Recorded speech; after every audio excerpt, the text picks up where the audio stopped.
राष्ट्रीय फिल्म पुरस्कारों में दादा साहेब फाल्के पुरस्कार सर्वोच्च सम्मान है, हमारे देश का सर्वोच्च सम्मान है। देवी और सज्जनों, और अब दादा साहेब फाल्के पुरस्कार ग्रहण करने के लिए मंच पर पधार रहे हैं श्री मिथुन चक्रवर्ती जी। करताल ध्वनि के साथ स्वागत करें पद्मश्री पद्म भूषण से सम्मानित हर दिल अजीम, सादगी भरा व्यक्तित्व, संतुलित गहरे भाव अभिव्यक्ति के साथ विलक्षण अभिनय प्रतिभा के धनी, डांसिंग सुपरस्टार रहे मिथुन दा। A standing ovation is most deserving of the film icon that Shri Mithun Chakravarti is.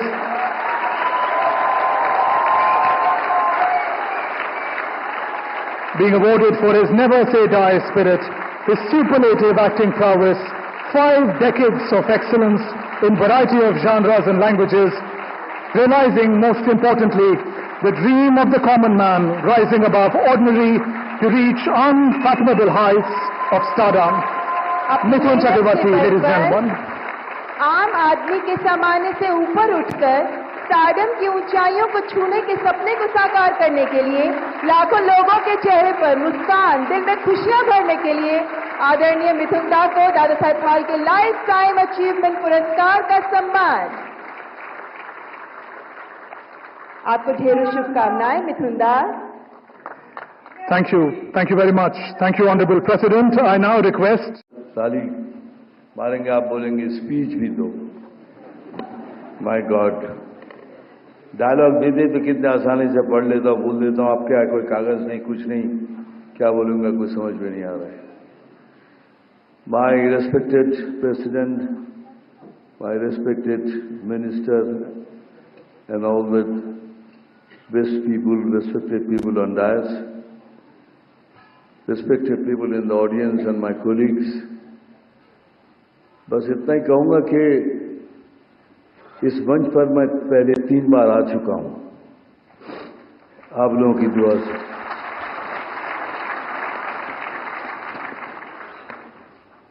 लेकिन सबसे पहली बार जब मिला था नेशनल अवार्ड, उसके इतने किस्से हैं, कुछ किस्से मैंने बताए, कुछ किस्से मैंने बताए। तो मैंने सोचा ये this will be the first time I will tell you that after getting the first national award what happened to me. Well, after getting the first national award तो नेचुरली लोगों के कहने लगे कि ये oh my God, you know you got national award. तो मेरा brain थोड़ा खराब होने लगा था, थोड़ा कि कुछ बहुत कुछ बड़ा कुछ कर दिया हूँ। एनीवेज, उस समय फिर कहा गया बॉम्बे लैब था, तो वहाँ एक स्क्रीनिंग रखा गया कि जिसमें मेगा देखने के बाद अगर पसंद आए तो डिस्ट्रीब्यूट करेंगे। सो मैं भी पहुँच गया। आई थॉट के after seeing the film they may like me, they may take me. After seeing the film I can't take his name because he is no more. Because he is no more, I am saying this because before that he was alive. If I would have said, so you would have understood कि मेरे कोई बोल रहा है ये, तो इसीलिए आज तक बोला नहीं, पहली बार बोल रहा हूँ कि स्वर्ग लोग चले गए हैं। तो आफ्टर फिनिशिंग द फिल्म बाहर आए तो I was walking along with him and I asked him, sir picture कैसी लगी? बोलते बेटा पिक्चर अच्छी लगी, तुम भी कमाल के एक्टर हो, लेकिन तुम कपड़े पहन के कैसे लगोगे?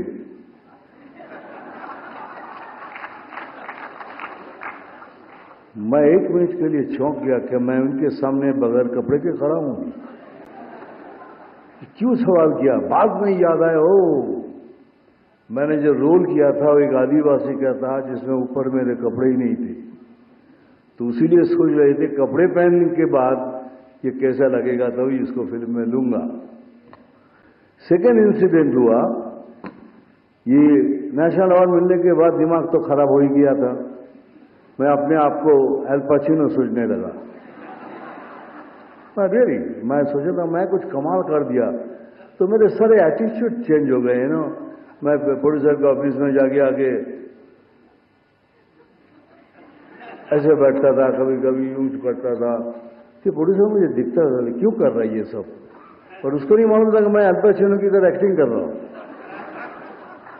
तो फिर थोड़ी देर के बाद मैं पूछता था कि एक काम करना, वो फिल्म की स्टोरी मेरे घर में भेज देना। फिर एक तीसरा प्रोड्यूसर को लगा ये कुछ जबरदस्त, मारा एक लात मुझे, बोलने निकल यहां से। उस दिन से मेरा एल पाचिनो से गालपाचिनो हो गया। मैं समझ गया कि मुझसे गलती होगी, अब मेरे को कोई काम वाम नहीं देगा, क्योंकि द बिगेस्ट प्रॉब्लम मेरे साथ जो था, एक्टर तो सबने मान लिया था बिकॉज ऑफ माई कॉम्प्लेक्शन, क्योंकि लोग बोलता था अगर ये फिल्म इंडस्ट्री में ये काला रंग नहीं चलेगा तो तुम क्या कर रहे हो इधर, तुम वापस जाओ। तो मैं रास्ते में जाता था, ये कालिया, जितने जितने हो सके आप, यू कैन अंडरस्टैंड, अपमान जितना हो सके। तो मैं सोचने लगा मैं करूं क्या। मैं भगवान से पूछता था कि भगवान कि मेरा ये रंग तू चेंज नहीं कर सकता, लेकिन नहीं चेंज कर सकता था भगवान। तो मैं सोचने लगा करूं क्या। तो मैंने सोचा तो मैं तो डांस कर सकता हूं, तो मैं डांस कर सकता हूं, तो मैं ऐसा डांस करूं मेरे पैरों से, ताकि लोग मेरे पैरों को देखे, मेरे स्किन को ना देखे, मेरे कलर को ना देखे।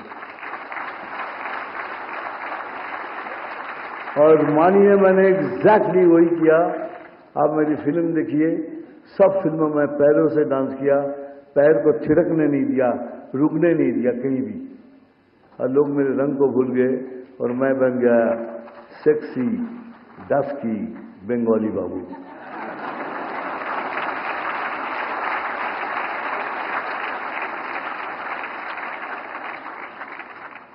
मैं बहुत शिकायत करता था भगवान से, बहुत, क्योंकि my life is not on platter.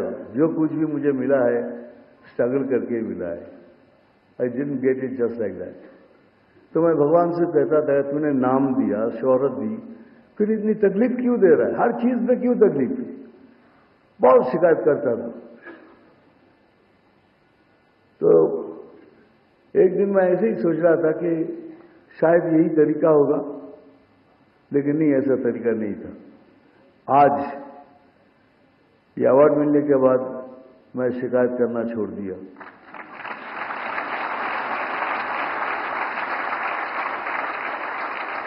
मैंने कहा thank you Bholenath, thank you बूढ़ो शिव, थैंक यू दानी बाबा, थैंक यू भद्रो लोग। कलकत्ता में नीमतला से एक पुराना सा मंदिर है, जहाँ एक 10 फीट ऊंचा एक शिवलिंग है, जहाँ सीढ़ियों से चढ़ के जाके पानी देना पड़ता है। मैं कितने साल मुझे याद नहीं, मैं उनकी सेवा किया। तो उनको मैंने कहा थैंक यू, अब मैं शिकायत नहीं करूंगा, क्योंकि आपने मुझे सूद के साथ सब कुछ वापस कर दिया है।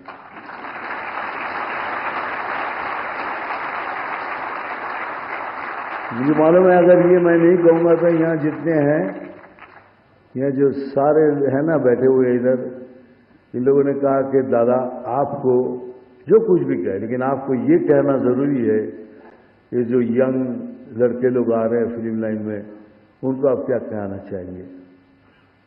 मैं इतना ही कहूंगा कि हमारे देश में बहुत से टैलेंट है, बहुत से टैलेंट है, लड़का लड़की, लेकिन पैसे नहीं है उनके पास मेरी तरह, दे डोंट हैव मनी।